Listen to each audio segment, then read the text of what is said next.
All right, let's get this thing popping. Of course, last night, the Denver Nuggets won their first ever NBA championship, 94-89, dispatching of the Miami Heat in 5 games, a gentleman's sweep. They went 16-4 during these playoffs, 8-1 in the Western Conference Finals and the NBA Finals. I mean, it was impressive. There's no ifs, ands, or buts about it. And their head coach, Rob, Michael Malone, is not mincing words. I mean, the trophy was still in Commissioner Adam Silver's hands, and Michael Malone's already talking about winning it again next year. Here he is. Pat Riley said something many years ago. I used to have it up on my board when I was a head coach in Sacramento, and I talked about the evolution in this game and how you go from a nobody to an upstart, and you go from an upstart to a winner, and a winner to a contender, and a contender to a champion. And the last step is after you're a champion is to be a dynasty. So we're not satisfied. We accomplished something this franchise has never done before, but we have a lot of young, talented players in that locker room. And I think we just showed through 16 playoff wins what we're capable of on the biggest stage in the world. Yeah. I'm guessing you don't like it. Nah, I mean, I'm fine. I mean, most people counted them out. People didn't buy into them. They're the chicken nuggets. They never done anything. Blah, blah, blah, blah. You the only one I heard call them the chicken nuggets. Well, but they were saying it without saying it. They just didn't add the sauce because I'm a radio guy, so I'm kind of trying to make it colorful. Yes, I am. Yes. And Rob G, what happened to my what is it called? Cold take, microwave take. Did we not have that? Yeah, that's my bad, Rob. Totally. So we don't have it. No, but you can mention it now if you'd like. What is it?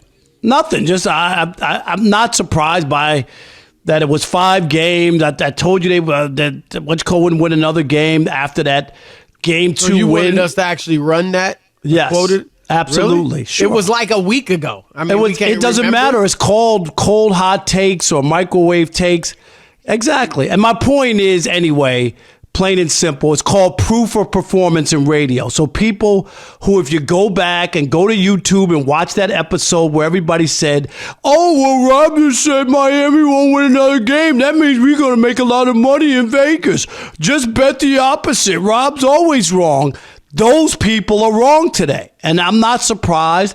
And Denver has every right or reason to feel good about their future, feel good about this first championship, and look and say, we're young, if we're healthy, why shouldn't we be contenders for the next few years? So I'm going to let those guys bask in their championship. I'm not going to rain on their parade. Do I think they're going to be a dynasty? I think that's very difficult because things change from year to year. Health, other teams, people get better, bad luck, whatever it may be. It's very hard to win back-to-back. The San Antonio Spurs, a great franchise, they never even won back-to-back. So I know on paper and when you look at it, it looks like, yeah, why not? Why won't they be back next year? Things happen. That's all. No, it's definitely challenging. But I will say this, Rob, and I mentioned this yesterday. I remember when the Los Angeles Lakers, the Showtime Lakers, Magic Johnson, Kareem Abdul-Jabbar, James Worthy, Byron Scott, legend upon legend upon legend. And they won it that year, and Pat Riley got up at the parade and said, we're going to repeat. And all the players like, oh, my gosh, here he is, because nobody had repeated as champion in 20 years. And so it definitely seemed like, man, that's difficult to do. And they did go on and repeat. But Rob, in the 35 years since then, we have had 8 teams repeat. And 3 of them three-peated. Jordan twice and Shaq and Kobe once. So it's odd that it seems like, it hasn't happened since 2018. That wasn't that long ago. But 2018, of course, the Warriors did it. Then we've had a string of new winners. Toronto in 2019, the Lakers in 2020, Milwaukee in 2021, Golden State in 2022, and now the Denver Nuggets. So it'll be interesting to see what they can do. Like you said, on paper, they look great. On paper, Rob, they're young. Jokic 28. I think Gordon's 27. Seems older because he's been around. He won the dunk contest, been in it a few times, but seems older than he actually is. But he's, a young guy himself. And then Kentavious Caldwell-Pope is young. And Michael Porter Jr. is only 24. And Jamal Murray's 25. KCP is 30. They're all locked up for the next 2 years. They're starters. And then they're going to lose Bruce Brown, most likely to free agency. But I think Christian Brown can step in for him and play well. And what they're looking at doing, Rob, is they're saying, look, we have our big moneyed guys, Jokic, Murray, and Michael Porter Jr. locked up. We got to be wise and develop the young talent that we draft around them. And that's what they, because they're not going to be able to spend money on them. And so they seem set up. As you said, a lot can happen. Obviously, Milwaukee's coming home back with a vengeance. What trades will Golden State make, if any? The Lakers, how will they improve? Phoenix, how are they going to build out that roster? So it's going to be tough. I tell you what, Rob, if they were to repeat, it would be impressive, as every repeat is. But, I mean, this year, going through the gauntlet that they went through, Rudy Gobert in the first round, 3-time Defensive Player of the Year, with 2 hot young players in Karl Anthony Towns and Anthony Edwards. Then the Suns with 2 great players in Booker, Devin Booker, and Kevin Durant, and DeAndre Ayton, who's no slouch. And then the Lakers with LeBron and AD and a nice supporting cast. And yeah, the Heat was just an 8th seed, but they beat the 2 teams with the best 2 records in the league to get to the final. So they got a shot. I'm like you. I don't mind him talking about it. I know Michael, he's, he going to put it out there, and it's up to them to go ahead and see if they can do it. But I give them a good shot. I mean, dynasty obviously is a strong word, because, Rob, even if they won next year, they wouldn't be a dynasty. No, it's they three. gotta win To me, like it's 3 in a row or 3 out of 4. That's what I call a dynasty, and you're right. But I'm not mad at them for being super hyped. And, you look at stuff, and, it's like Vegas. Every time somebody wins, they pick them next year to be the champ. It's just natural. And I like that. That's respect. I mean, they just won less than 24 hours ago. Let's give them a little respect. I'm cool with that. I got no issues with that. I mean, they are the best team right now. Yeah, but as you know, it is also very difficult to repeat. But I hear you. Just so many things happen in an NBA season. Jamal Murray's had injury history. You don't know. And I'm not wishing anything on anybody.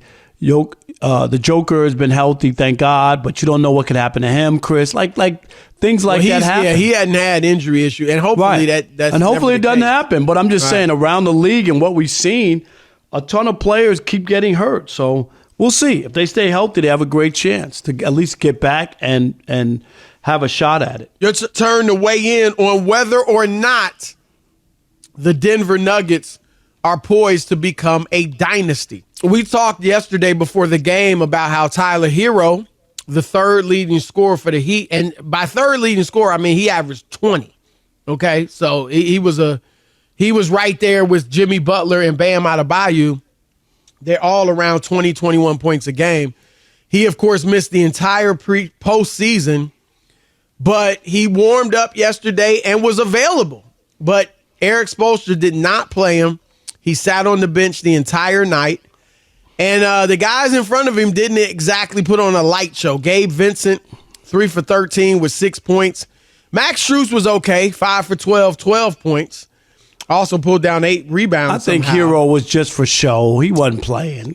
I don't even think it was show. I think it was to get Denver, Rob, to, think about it. Let's plan for Hero coming in, Oh, yeah. Mike Malone was shaking in his boots. Oh, my God. What will we do? How will we stop the Hero if he plays with a broken hand? Well, Eric Spoelstra said that he will wrestle with his decision not to play Hero over the rest of the offseason. Look, we saw him shooting the ball. Now I know it's just in warm-ups, but he did practice with the team several times. And I don't think they would have put him out there if he wasn't capable of playing. See, I disagree with that because of what happened to Anthony Davis. The Lakers cleared him the Lakers cleared him to play. He hobbled out there for 5 minutes, and no way should he had ever been cleared to play. He could barely walk around. Well, he wasn't hobbling. I mean, he was running. It wasn't like he's out there limping. Who? He got Anthony hurt. Davis? He re-aggravated it after a few minutes. But it wasn't when he like stepped on the court, limping. he couldn't play. I'm just saying. I don't. He says he's wrestling with it. If that guy was ready to play and could play, what were they waiting for? There was no guarantee you were going to play another game, and to not even give him a try, Chris. Put him out there for 5 minutes. Let's just see what he has. You could have done that. That's what I would have done. I would have put him out there early. See if he's got anything. Because I think earlier, and I don't think he was ready earlier in the playoffs or even earlier in the series. But I think at that point, or at least before the series began, there was legitimate talk in NBA circles about, and we had Antonio Daniels on the show, Rob, talking about it. Like bringing in a player who's been out the entire postseason could disrupt the chemistry. Remember we talked about that with Jameer, but I'm saying before the series began. Before the series began, Vincent, Strus, Caleb Martin, who was almost MVP of the Eastern Conference Finals, they were hot. They were flowing. And so I get it at that point, but look, Strus had 2 goose eggs in the 5 games of the finals. Gabe Vincent didn't get it going. Caleb Martin struggled for the most part. There was none of that. So they should have put him out there at some point early in the game, in the first quarter, early in the second quarter, something like that. See what he's got. Maybe he's hot. Maybe he hits a few shots. I doubt it, Rob. Jameer Nelson, remember we talked about him coming back and they started him over Rafer Alston. Jameer Nelson averaged less than 4 points in that series on 34% shooting. We got a couple more to squeeze in here. Phil in Virginia Beach, you're on the Odd Couple, Fox Sports Radio. What up, Phil? Hey, thanks for taking my call, guys. Yes, sir. I enjoy listening to you guys a lot, especially during the season. I mean, Denver's not even anywhere close to being a dynasty. To use a comparable for baseball, they kind of remind me of maybe like the Royals in 2015. Wow, really? They're probably going to be a one-hit wonder. They beat worn-out Miami Heat team that, probably shouldn't even have been there, to be honest with you, with them, almost collapsing against Boston. So I wouldn't, I don't see them making it back to the finals. Joker's good. It's fun, but they're not anywhere close. Okay, stay on the line. What all-time great did the Kansas City Royals have that year? What all-time great? I don't think they had any. Okay, the Denver does. You think Jokic is not an all-time great? He's on his way to being an all-time great, but he's not there yet. Well, but you're saying that based on he hadn't played long enough. But you see the talent level, the ability, the performance is at all-time levels. Look, so to me, that's the big difference. Yeah, he did something that no one's ever done in the NBA. I mean, a few things, right? Several things. It's like, but that's rewrote the record books. That's pretty impressive when you talk about it. Let's squeeze one more in. We got time for one more, Chris. Let's talk to Rocky in Los Angeles, in L.A. You're on the Odd Couple, Fox Sports Radio. What up, Rocky? Hey, what's going on? Thanks for taking my call. I just wanted to say that. I I don't think Denver's a dynasty. I think we have more parity in the league now. It's a lot like the NFL. Anybody can win any given year. I think Denver had the right conditions. Injuries to key players. Just had the right conditions to win, just like Milwaukee did, just like Toronto did when Kevin Durant and Klay Thompson went down. So I think it's just a conditional league. It's going to be fun going forward. Yeah, hopefully the injuries don't play as big of a role. I mean, they've been a factor in it seems like almost every postseason for the last several years. Now, historically, there have been years where they were a factor, but it does seem more common now, Rob. Now, when the Warriors won their first, weren't LeBron, Kevin Love and Kyrie were hurt. I mean, when the next year Andrew Bogut got hurt late in the series that Cleveland came back and won. Toronto won it when Durant was out and Klay Thompson got hurt. I mean, Chris Paul got hurt in the series against Milwaukee, or was hurt. He was hurt this year Like, the injuries are playing a role every year. Hopefully that'll change. And I don't think clearly the load management isn't helping. So get rid of it.